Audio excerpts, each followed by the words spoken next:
مولانا محمد مبارک وسلم اعوذ باللہ من الشیطان الرجیم یا ایھا الناس اعبدوا ربکم الذی خلقکم والذین من قبلکم لعلکم تتقون۔ اے لوگو، عبادت کرو اپنے رب کی جس نے تم کو پیدا کیا اور ان کو جو تم سے پہلے ہیں، تاکہ تم تقوی والے ہو جاؤ، یا اس امید پر کہ تم تقوی والے ہو جاؤ۔ اب یہ لعلکم تتقون ترکیب میں کیا واقع ہے اور ما سبق سے اس کا ربط کیا ہوگا، تو اس کو بیان کیا کہ اعبدو میں جو ضمیر مخاطب ہے اس سے یہ حال ہے، اور کلام باری تعالیٰ میں جو اللہ اللہ آتا ہے وہ ترجیح متکلم کے لیے نہیں ہوگا،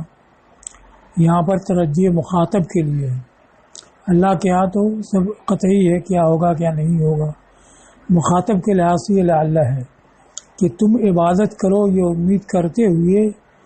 کہ تقوی والے ہو جاؤ۔ اب عبادت تو خود ہی امر مشکل ہے، اب اس کے بعد اس کی غایت تقوی بیان کی گئی، یہ اس وجہ سے کہ تقوی کا فائدہ اور اس کا مرتبہ پہلے مذکور ہو چکا ہے کہ متقین کے لیے فرمایا گیا اولئک علی ھدی من ربہم واولئک هم المفلحون، کہ وہی اپنے رب کی طرف سے ہدایت پر قرار یافتہ ہے اور وہی فلاح والے ہیں، یعنی دنیا میں ہدایت پر تمکن اور آخرت میں فلاح انہی کا حصہ ہے جو تقوی والے ہیں۔ تو یہ ظاہر کیا گیا کہ جب عبادت پر مداومت کریں گے تو تقوی کے درجے تک پہنچیں گے، اور یہ تقوی کا حصول ہوگا تو ہدایت و تمکن اور فلاح کا حصول بھی ہوگا، اور اس کی وجہ سے اللہ تعالیٰ کے قرب سے سرفراز ہوں گے۔ تو چونکہ تقوی کا مرتبہ معلوم ہے اس وجہ سے اس کو غایت کے طور پر ذکر کیا گیا۔ تو ترکیب میں یہ حال واقع ہے، یعنی تم عبادت کرو یہ امید رکھتے ہوئے، حال ہے اس ضمیر سے جو اعبدو میں ہے، گویا کہ فرمایا اعبدوا ربکم راجین ان تنخرطوا فی سلک المتقین، اپنے رب کی عبادت کرو یہ امید رکھتے ہوئے کہ تقوی والوں کی سلک میں منسلک ہو جاؤ۔ الفائزین، اب تقوی والوں کا مقام کیا ہے اس کو ظاہر کیا کہ یہ جو کہ ہدایت اور فلاح کے پانے والے ہیں، اور المستوجبین یا المستوجبین، تسنیہ ہوگا تو ہدا و فلاح کی صفت بنے گا، اور جمع ہوگا تو وہی متقین کی صفت بنائے گا، جو کہ اللہ کے جوار کے حقدار ہے۔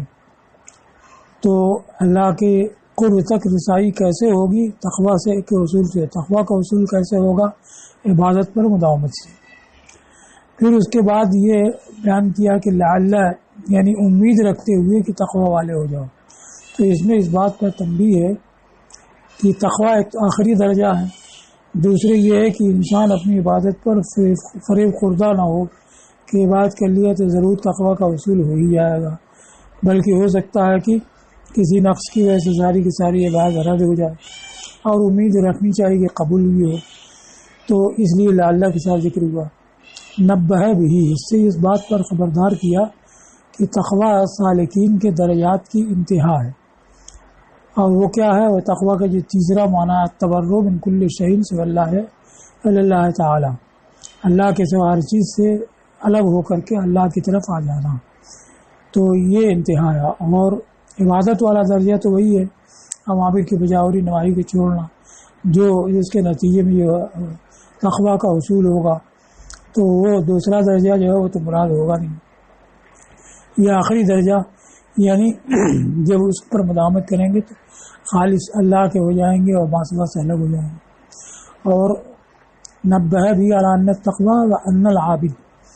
ان تقوی پر اچھا ہے، اور اس پر تنبیہ فرمائی کہ عابد کو یہ چاہیے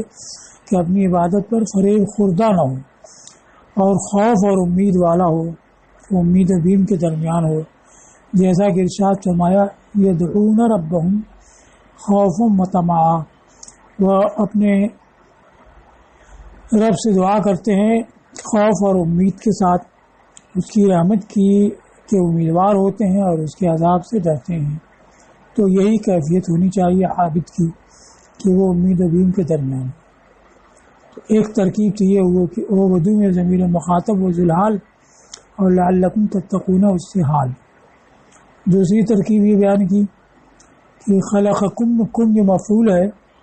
اور اس پر جو معطوف ہے الذین من قبلکم، تو کم مفعول بہی اور اس کا معطوف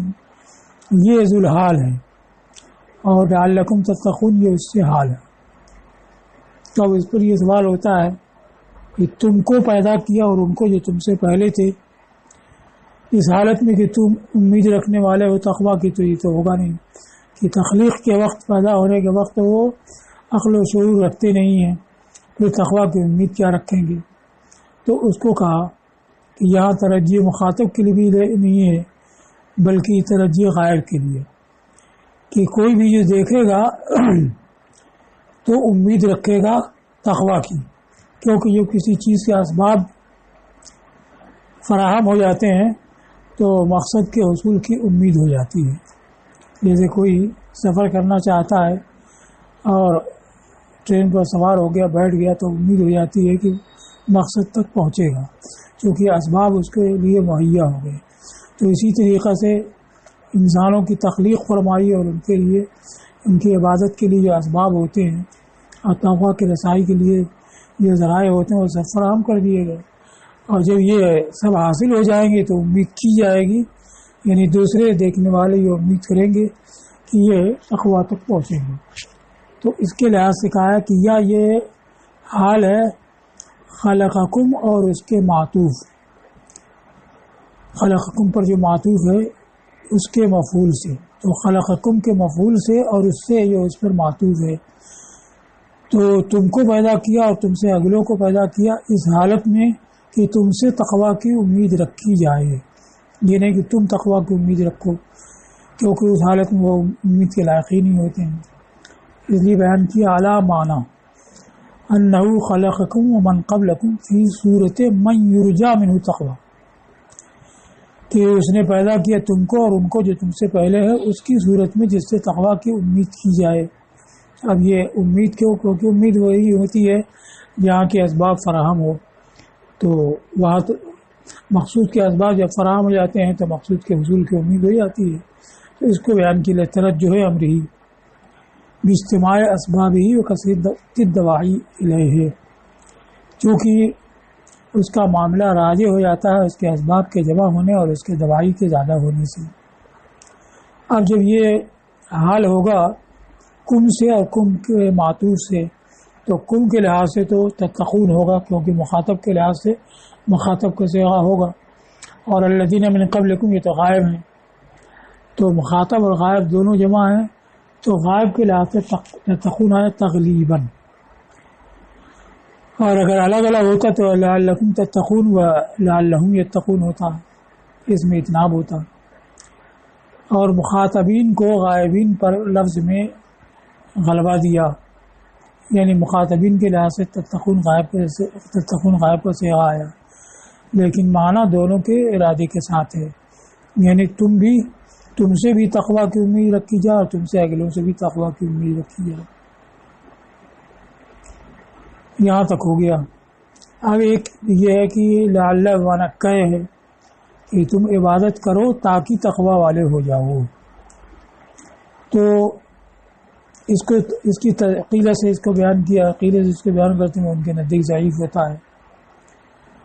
تو کہا گیا کہ یہ خلق کی تعلیل ہے،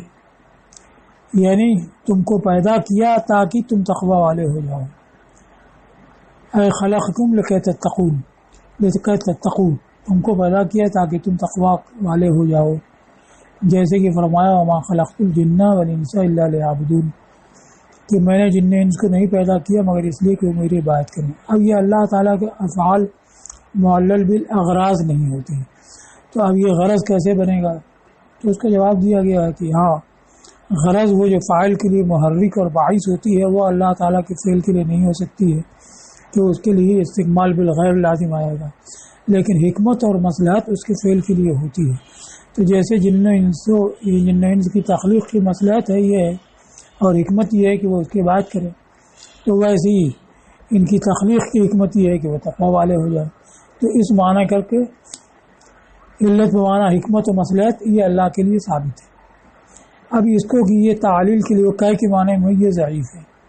اس لیے کہ لغت میں اس کے مثل ثابت نہیں ہوا، یعنی اللہ بمعنی کہ ثابت نہیں ہوا، لیکن قطروب نے اور ابن جریر طبری نے کہا ہے کہ عرب نے اللہ کو کہ کے معنی میں استعمال کیا ہے، اور وہ اسی سے کی تفسیر کرتے ہیں۔ اب اس پر استشہاد کرتے ہیں شاعر کے قول سے کہ شاعر نے کہا وَقُلْتُمْ لَنَا كُفُّ الْحُرُوبَ لَعَلَّنَا نَكُفُّ وَسَّقْتُمْ لَنَا كُلَّ مُوَسَّقِ، تم نے ہم سے کہا کہ کف الحروب لڑائی روکو، لعلنا نکفو، تو اب یہاں لعلنا نکفو کا معنی تاکہ ہم روکیں، کیونکہ امید کی ہم روکا ہوں، تو اس کے بعد جو کہہ رہا ہے وَسَّقْتُمْ لَنَا كُلَّ مُوَسِّقِ کہ تم نے ہمارے لیے ہر عہد و پیمان کو مضبوط کیا، یہ درست نہیں ہوگا کہ اگر یہ کہ تم لڑائی روکو امید کی ہم بھی روکیں گے تو توثیق کہاں ہوا، پورا عہد و پیمان کہاں ہوا؟ اس سے ظاہر ہوا یہ لعل مبارک ہے۔ اس کے بعد ہے فلما کففنا الحرب کانت عہودکم کلمع السراب فی الملا متعلقی، کہ ہم نے جنگ روک دی تو تمہارے عہد ایسے ہی ہو گئے جیسے چمکتا ہوا سراب۔ تو اب یہاں لعلنا نکفو میں لعل جو ہے وہ ترجی کے معنی میں نہیں ہے، تم لڑائی روکو تاکہ ہم روکیں، اور یہ عہد و پیمان پوری طریقے سے دے دیا، تو عہد و پیمان تو جب ہی ہوگا کہ لعل حق کے معنی میں ہو اور رجا کے معنی میں ہو، تو عہد و پیمان مضبوط ہوا ہی نہیں، یہ انہوں نے کہا۔ اب مصنف نے اس کی تذریح کی، ایسی کشاف میں ہے، زمخشری نے اس کی تذریح کی ہے، لیکن خود زمخشری نے اور مصنف نے بہت سی جگہ میں لعل کی تفسیر کیسے کی ہے۔ تو اب یہ کہا کہ لعل معنی کا ضعیف بھی ہے اور پھر اس کی تفسیر بھی کی ہے، تو اس کی وجہ کیا ہے؟ زمخشری نے کہا کہ لعل داخل کلام باری تعالیٰ میں اطماع یعنی طمع دلانے کے لیے آتا ہے، اور کریم بھی کسی چیز کی طمع دلاتا ہے تو گویا کہ وہ اس کو پورا کرے گا، اس کی طرف سے وعدہ ہوتا ہے کہ اس کو وفا کرے گا، تو جس چیز کی امید وہ دلائے گا گویا کہ وہ چیز حاصل ہوگی، تو اس کا نتیجہ اور معال یہ ہوتا ہے کہ اگر یہ کرو گے تو یہ ہوگا۔ اس وجہ سے اللہ کی تفسیر کیسے کی گئی، یہاں تک ہو گیا۔ اب یہاں پر وضو فعل ہے، فعل اب وہ مرتب ہو رہا ہے ربکم الذی خلقکم والذین من قبلکم پر، تو جب مشتق پر کوئی حکم ہوتا ہے تو اس بات کی دلیل ہوتا ہے کہ مادہ اشتقاق وہی اس حکم کی دلیل ہے، تو عبادت کرو جو تمہارا رب ہے جس نے تم کو پیدا کیا اور ان کو جو تم سے پہلے ہے۔ تو ایک تو یہ ہے کہ عبادت کے لیے پہلے معبود کا علم اور اس کی معرفت ہونا ضروری ہے۔ اب معرفت کیسے حاصل ہوگی؟ تو اس کا طریقہ یہ ہے کہ اللہ تعالیٰ کی صفات میں اس کے افعال میں نظر کریں، تو جب نظر کریں گے تو اس کا یہ معرفت بھی حاصل ہوگی اور اس کی وحدانیت کا بھی علم ہوگا کہ تخلیق فرمانے والا وہی ایک ہے، تربیت فرمانے والا وہی ایک ہے، اور اصول کو پیدا کرنے والا بھی وہی ہے،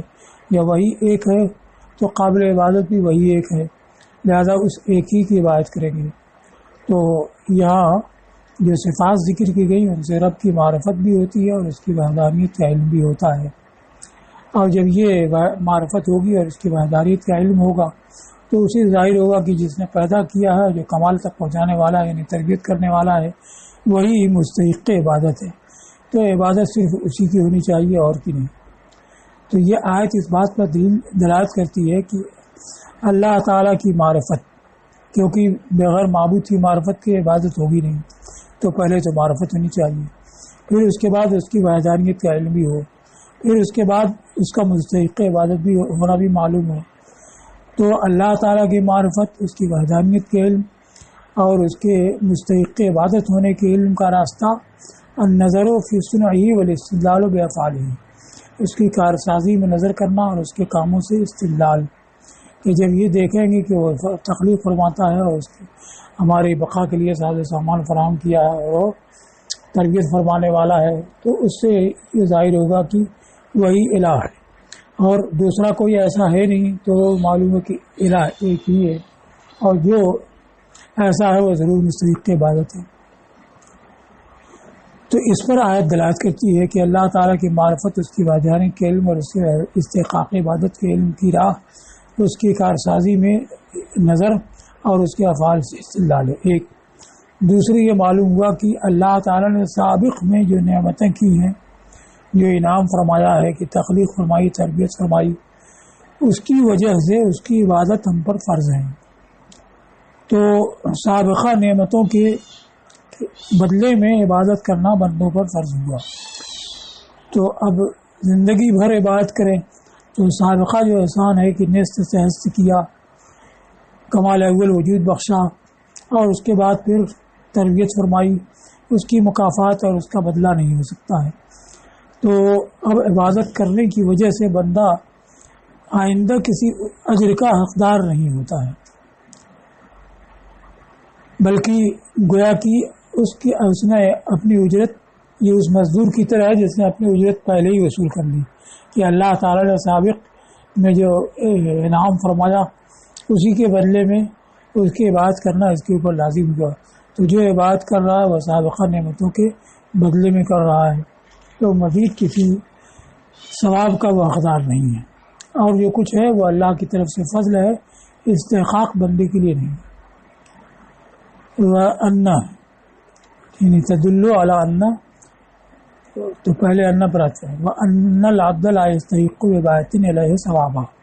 اور آیت اس پہ بھی دلالت کرتی ہے کہ بندہ کسی عبادت کی وجہ سے اس کے نزدیک ثواب کا حقدار نہیں ہوتا ہے۔ کیوں؟ اس لیے کہ عبادت جب واجب ہوئی اس کے شکریہ میں جو اس کے اوپر سابقہ نعمتیں شمار کی ہیں، تو اب سابقہ نعمتوں کا شکریہ وہ زندگی بھر عبادت سے نہیں کر سکتا ہے، تو اب مزید کسی ثواب کا حقدار کیا ہوگا؟ اس لیے کہ جب عبادت اس پر اوپر واجب ہوئی اس کے شکر لما عددہ علیہ من النعم السابقہ، اس کے شکریہ میں جو اس کے اوپر سابقہ نعمتیں شمار کرائی ہیں، فہو کاجیر اخذ الاجر قبل العمل، تو یہ اس اجیر کی طرح ہے جو اپنی اجرت کام کرنے سے پہلے وصول کر چکا ہو۔ الذی جعل لکم الارض فراشا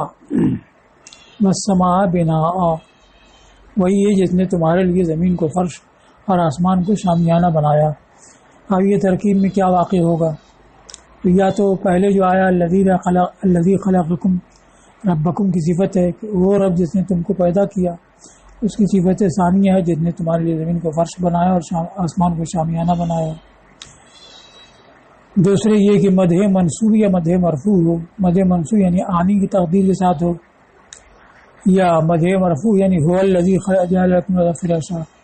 یہ دو ترکیب ہوئی۔ تیسری کہ الذی جعل یہ مبتدا ہو اور فلا تجعلوا للہ اندادا یہ خبر ہو۔ اب یہ جعلہ کا لفظ آیا ہے جس نے تمہارے لیے زمین کو فرش بنایا، تو اب جعلہ کی تفصیل کی ہے کہ افعال عامہ میں سے ہے، جیسے فعل کا کیا کرتا ہر کام کے لیے بولا جاتا ہے، ویسے جعلہ بھی ہے۔ لیکن یہ جعلہ تین طریقے سے آتا ہے، کبھی تو سارا اور تفریقہ کے معنی میں ہوتا ہے، تو سارا فعل ناقص ہے جو اسم خبر سے مل کر کے پورا ہوتا ہے،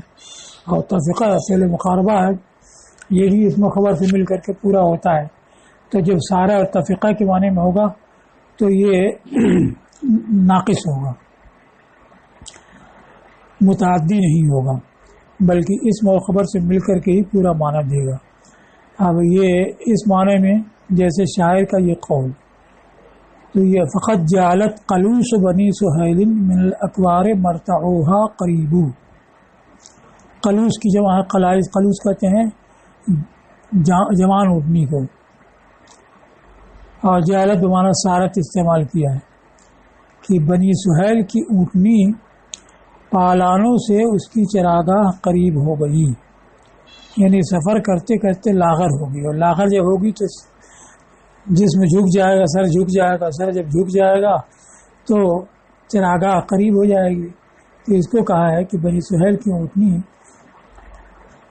پالانوں سے اس کی چراگاہ قریب ہو گئی اس معنی میں. اور جعل بنا تفقہ بھی وقت جعلت نفسی تطیب لزغمتن کہ میرا دل خوش ہونے لگا اس میں چاک کرنے کی وجہ سے، کھانے کی وجہ سے. تو جعل تفقہ کے معنی میں بھی آیا ہے. تیسرا اوجدہ کے معنی میں بھی ہوتا ہے، یعنی خلقہ کے معنی میں. تب ایک مفعول کی طرح متعدی ہوتا ہے، جیسے ارشاد ہے وجعل الظلمات والنور،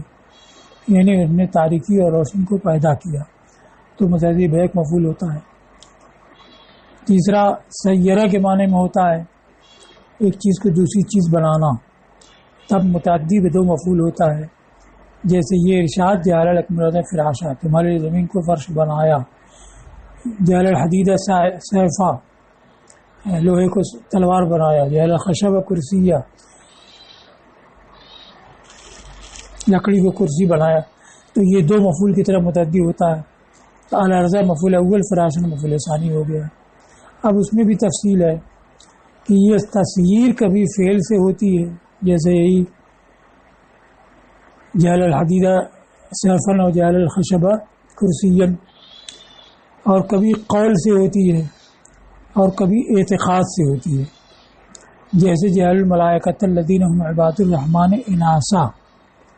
تو یہاں یہ مطلب نہیں ہے کہ ملائکہ کو مؤنث بنا دیا فعلاً، بلکہ اعتقاد مراد ہے کہ انہوں نے ملائکہ کو جو اللہ کے جو رحمان کے بندے ہیں مؤنث مانا اعتقاد کیا، تو اعتقاد کے ساتھ ہوا. کبھی قول سے، جیسے لا تجعلوا اللہ عرضة لأیمانکم، اللہ کو اپنی قسموں کا نشانہ نہ بناؤ. تو نشانہ بنانا کیا ہے؟ بار بار اللہ باللہ تاللہ کہنا، تو یہ قول ہی سے ہوتا ہے. تو یہاں تصحیح ہے وہ قول کے ذریعے لا تجعلوا اللہ عرضة لأیمانکم، اس میں جلالت مفعول اول ہے اور عرضاً مفعول ثانی ہے. اچھا، اب یہ جو فرمایا گیا کہ زمین کو فرش بنایا، تو فرش بنانے کا کیا مطلب ہے؟ تو اس کو بیان کیا. اصل میں کرۂ زمین کو پورے کرۂ ماء کے اندر ہونا چاہیے کہ پانی جو ہے پوری زمین کو گھیرے ہوئے ہو. اور جب پانی پوری زمین کو گھیرے ہوئے ہوگا اور زمین پانی کے اندر ڈوبی ہوئی ہوگی، تو ظاہر ہے کہ اس پر انسانوں کی رہائش نہیں ہو سکتی، انسانوں کے رہنے سہنے کے لائق نہیں ہوگا. لیکن اللہ تعالیٰ نے اپنی قدرت کاملہ سے زمین کا 3 حصہ تو پانی سے گھیرا ہوا رکھا ہے اور ایک حصہ باہر کر دیا ہے، وہی ربع مسکون کہلاتا ہے، یعنی چوتھائی حصہ زمین کا جو سکونت والا ہے. اور اب وہ حصہ باہر کر دیا تو اس کی وجہ سے انسانوں کے رہنے سہنے کے لائق ہو گیا، اور نہ اس کو بالکل نرم کر دیا کہ دلدل ہو، پیر ڈالے تو دھس جائے، اور نہ نہایت سخت کیا، بلکہ بین معتدل کیا کہ چلنے پھرنے رہنے کے لائق. تو اس کو کہا ہے کہ اس کے فرش بنانے کا مطلب یہ ہے کہ اس کا ایک جانب پانی سے کھلا ہوا کر دیا، باوجود اس کے کہ پانی کی طبیعت یہ ہے کہ یہ زمین کو گھیر لے، کرۂ زمین کو کرۂ ماء احاطہ کر لے. تو ہونا تو یہی چاہیے تھا کہ پوری زمین پانی کے اندر ڈوبی ہوئی ہو، جیسے کہ کرۂ ہوا پورے کرۂ ماء کو گھیرے ہوئے ہے، لیکن ایک حصہ کھول دیا. اور پھر اس کے بعد سیرہ متوسطۃ بین الصلابۃ واللطافۃ، اور اس کو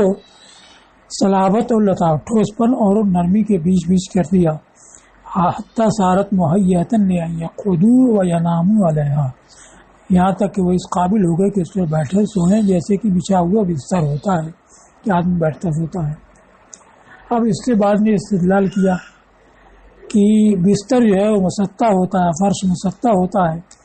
تو اس سے ثابت ہوتا ہے کہ زمین مسطح ہو، کروی نہ ہو. تو اس کا جواب دیا ہے کہ زمین بہت بڑی اور بہت وسیع ہے، تو اتنی بڑی اور وسیع، اتنا بڑا اور وسیع کرہ جب ہوگا تو 5 فٹ کے انسان کے رہنے سہنے کے لیے آسانی سے فراش بن جائے گا. جیسے کہ جبل کو وتد فرمائے گا، وتد کے معنی تو کھوٹی ہوتا ہے، کھوٹی رہنے سہنے کے لائق نہیں ہوتی ہے، لیکن وطد جب اتنا بڑا ہے تو اس کی وجہ سے وہ عمارت بنانے بلڈنگ بنانے کے قابل ہو جاتا ہے اور پہاڑوں کے اوپر لوگوں کی سکونت بھی ہوتی ہے. تو ویسے ہی یہ قرا، تو اس قرا کے اوپر آدمی ایسے ہی جیسے کہ گھڑے کے اوپر چوٹی ہو، تو گھڑے پر چوٹی باقاعدہ سو سکتی ہے، چل سکتی ہے، تو ویسے ہی یہ قرا ہے. تو یہ فرش ہونا اس کا مقتضی نہیں ہے کہ یہ زمین مسطح ہو، اس لیے کہ اس کی شکل کا قروی ہونا باوجود اس کا حج عظیم ہے، بڑا ہے اور جرم وسیع ہے، یہ اس کے اوپر افتراش اس کی فرش بنانے سے مانے نہیں ہے. جیسے کہ جبل، پہاڑ، وہ وطد ہے، مگر وطد ہونے کے باوجود جو بڑا ہے، پھیلا ہوا ہے، تو فرش ہونے، مسکن ہونے کے قابل ہو جاتا ہے. والسماء بنا کی تفسیر یہ قبتن مضروبتن، ایسا قبہ جو تمہارے اوپر لگا دیا گیا ہے. اب لفظ سما کو بتا کہ اس میں جنس ہے، یعنی صرف ایک ہی سما نہیں بلکہ سب کو شامل ہو جائے گا. اور یہ واحد و متعدد دونوں کے اوپر بولا جاتا ہے، جیسے دینار اور درہم ایک اور زیادہ کے لیے بولا جاتا ہے. اور کہا گیا کہ سما جو ہے یہ سماع کی جمع ہے، تو السما کو نے آسمانوں کو شامیانہ بنا دیا. اب لفظ بنا کو بتایا ہے کہ بنا اپنی بنان اصل میں تو مصدر ہے بنانا، پھر اس کے بعد مبنی کو بنا کہا گیا، بنائے ہوئے کو بنا کہا گیا، چاہے وہ بنایا ہوا گھر ہو یا گنبد ہو یا خیمہ ہو. اور اسی سے بولتے ہیں بنا علم رأتہ، اپنی عورت پر زفاف منعقد کیا. اصلی معنی کیا تھا؟ بنا علم رأتہ خباء، کہ اپنی عورت کے اوپر خیمہ لگایا. تو ہوتا یہ تھا کہ جب زفاف منعقد کرتے تو نیا خیمہ لگاتے اور اس نئے خیمے میں خلوت کرتے تھے. تو اب وہ خبان تو حذف ہو گیا، بنا علم رأتہ بولتے ہیں، تو اس کا مطلب ہوتا ہے خیمہ بنانا، اور خیمہ بنانا نہ بھی ہو، خالی زفاف منعقد کرنا اس کے لیے بولا جاتا ہے. تو اسی سے ہے بنا علم رأتہ، اس لیے کہ یہ لوگ جب نکاح کرتے تو عورت کے اوپر ایک نیا خیمہ لگاتے.